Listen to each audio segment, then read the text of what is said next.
Bonjour à tous, on se retrouve pour une nouvelle émission 100% quintet avec ce vendredi direction l'hippodrome de Cagnes-sur-Mer et les galopeurs. Un quintet qui se disputera dans le Prix de Grasse, un gros handicap disputé sur la distance de 2150 mètres de la piste en gazon. Un terrain qui est annoncé très souple, même si le temps est plutôt clément actuellement sur la Côte d'Azur, le terrain reste souple. Il faut noter le forfait du numéro 1, Norwegian Surf, ils ne sont donc plus que 15 ans en découdre. On va débuter avec la présentation de la course, le tableau des partants, avec dans le haut du tableau de bonnes chances, notamment le numéro 2, Monsieur Xio, qui est de retour sur le gazon. Le numéro 3, Prince de Montfort, l'une des très bonnes chances de ce quintet. On y reviendra plus en détail tout à l'heure. Le numéro 4, Cham Sabad, autre atout de Didier Prodhomme, qui est en quête d'arrachage. Il ne faudra pas non plus négliger le numéro 9, Champ de Mars, un concurrent qui est régulier et dont la forme ne fait aucun doute. On va désormais passer à la seconde moitié de ce tableau, avec également quelques bonnes chances, notamment le numéro 13, Go With The Wind, qui a été baissé au poids et qui retrouve sa surface de prédilection. Ou encore dans le bas du tableau, le numéro 16, Bakshi Sarai, un concurrent peu expérimenté mais qui n'est pas dénué de moyens. Nous allons désormais passer à notre nouvelle rubrique, le papier.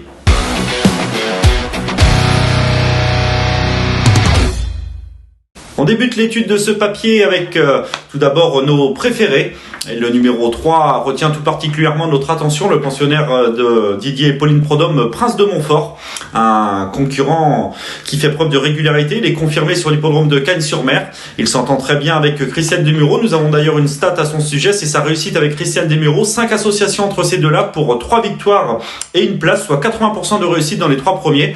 Il a prouvé sa forme dans un lot bien composé. On va le revoir en image. C'était la course référence lors de sa rentrée sur cet hippodrome de Cagnes sur la longue distance de 2500 mètres. Il avait longtemps animé les débats. Il n'avait rien pu faire contre le bon Mutabaï dans la phase finale, mais avait conservé une nette deuxième place. Mutabaï qui aura d'autres prétentions très prochainement, notamment au niveau des groupes, donc il n'était pas devancé par n'importe qui. Le raccourcissement de la distance ne devrait pas le déranger. Il aura certainement préféré évoluer sur une piste lourde ce vendredi, mais la piste assouplie devrait lui convenir. Il semble en mesure de jouer un tout premier rôle pour son retour dans les quintets. Nous pensions également au numéro 2, Monsieur Xio, qui s'était placé de gros handicap l'hiver dernier sur cet hippodrome de Cagnes-sur-Mer sur le sable. Il a brillé ces derniers temps en se plaçant également à 2 reprises durant l'automne sur la PSF de Deauville, mais il possède également des références sur le gazon. Il faut noter que ce sera le premier partant de ce meeting de Yann Barberou. Il faut y voir un signe. Il va certainement pas faire le déplacement sans ambition, même s'il présentera également dimanche dans la Riviera, Charles Quint. Donc ce numéro 2, Monsieur Xio, pour sa première association avec Christophe Soumillon, dispose d'une bonne chance. On pensera également au numéro 13, Go With The Wind, un pensionnaire de Jean-Pierre Gauvin qui n'est autre que le tenant du titre. L'an passé, déjà pris en valeur 35 et en terrain lourd, il remportait aisément ce quintet avant de bien faire par la suite malgré un poids revu à la hausse sur l'hippodrome de Saint-Cloud. Depuis, il a certes connu des fortunes diverses, mais lors de son avant-dernière sortie sur la PSF Normande, il avait bien couru. On s'attendait un peu mieux de sa part en dernier lieu sur la PSF de la Somme. Il ne faut certainement pas lui en tenir rigueur. Il retrouve sa surface de prédilection. Son poids a été revu à la baisse et attention, un rachat de sa part est attendu. Nous penserons également au numéro 14, Neshan, un concurrent auquel on ne peut rien reprocher. En effet, il est polyvalent, il s'adapte à tout, aussi bien sur le sable que sur le gazon, sur des distances différentes et sur des terrains différents. Il fait toutes ses courses. Nous avons d'ailleurs une stat à son sujet, c'est sa réussite dans les quintets en 5 tentatives à ce niveau. Il contre 4 places dans les 5 premiers, soit 80% de réussite. Fabrice Véron le connaît bien.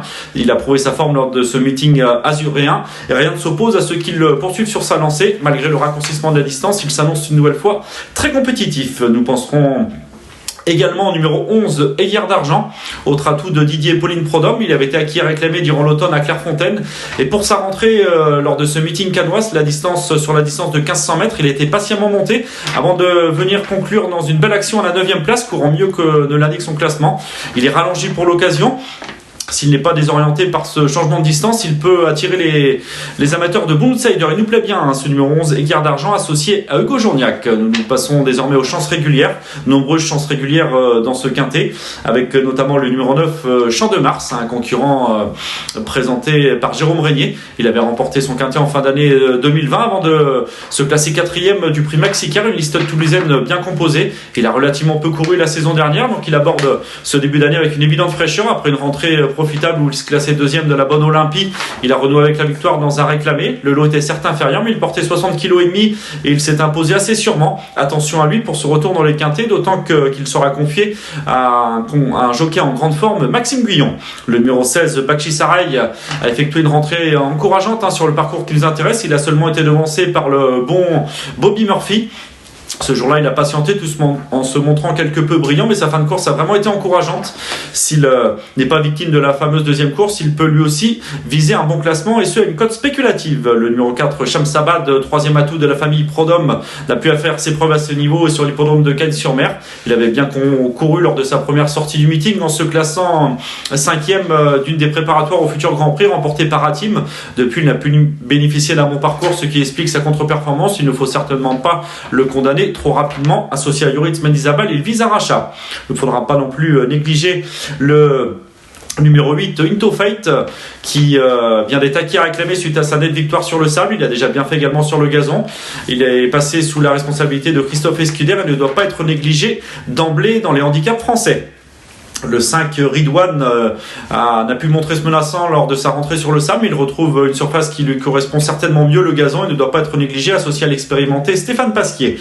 Le 7, Rue des Irlandais, n'a pu confirmer sa bonne troisième place au niveau quintet. C'était durant l'automne sur l'hippodrome de Clairefontaine. Ses deux dernières sorties à Cagnes n'ont pas été enthousiasmantes, mais attention à elle pour une éventuelle surprise. Le 6, Abdancer, a conclu sa saison 2021 par une belle victoire dans un quintet. C'était sur l'hippodrome de Saint-Cloud et en terrain lourd. Maintenant, il effectue sa rentrée, il doit prouver sa compétitivité en valeur 38,5.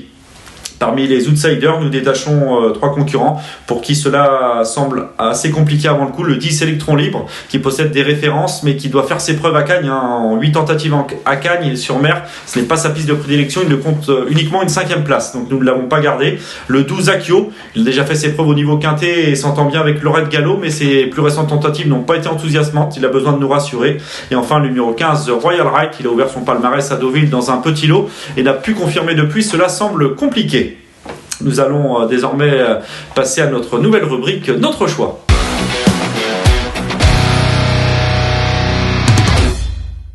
Notre choix, nos 5 préférés pour ce quintet de vendredi à Cagnes, avec tout d'abord le numéro 3, Prince de Montfort. Il a prouvé sa forme, effectuant une rentrée encourageante derrière un concurrent de qualité, Mutabei. Il retrouve les quintets avec des prétentions. Le numéro 2, Monsieur Xo, qui a prouvé sa forme ces dernières semaines sur le sable, mais qui ne devra pas être désorienté par le changement de surface et peut lui aussi très bien faire, associé à Christophe Soumillon pour la première fois. Le 13, Go With The Wind, le tenant du titre, dont le poids a été revu à la baisse et qui retrouve le gazon et vise une complète réhabilitation. On s'attendait un peu mieux de sa part en dernier lieu à la soie, mais il devrait montrer un autre visage vendredi. Le 14, Nation, auquel on ne peut rien reprocher. Il est en grande forme et peut à nouveau défendre charmant ses chances. C'est le numéro 11, Équerre d'Argent. Notre petit coup de cœur, remarqué en dernier lieu sur plus court. Il va tenter de bien faire d'emblée sur une distance aussi longue. Nos 5 préférés, donc 3, 2, 13, 14 et 11. Nous allons désormais passer à notre conseil de jeu. Ce vendredi, en réunion 1 sur l'hippodrome de Cagnes-sur-Mer, dans la deuxième épreuve, le numéro 3, Fighter in the Wind, nous plaît bien. Il vient d'ouvrir son palmarès en étant monté de l'avant pour la première fois. Il a été monté en avant, monté offensivement, tête et corde sur l'hippodrome de Pau. Yoritz Mendizabal avait pris un net avantage à la sortie du tournant final et il a su résister à la bonne fin de course de l'estimé Western Front, un pensionnaire de Jean-Claude Rouget qui s'est imposé très facilement depuis. Attention, ce Fighter in the Wind semble plutôt correctement placé pour ses débuts dans le handicap en valeur 36. Il devra à nouveau se méfier d'un pensionnaire de Jean-Claude Rouget, en l'occurrence Campanello, mais il peut espérer briller d'emblée dans cette catégorie de handicap. Le 203, Fighter in the Wind, nous plaît beaucoup. Cette émission touche à sa fin.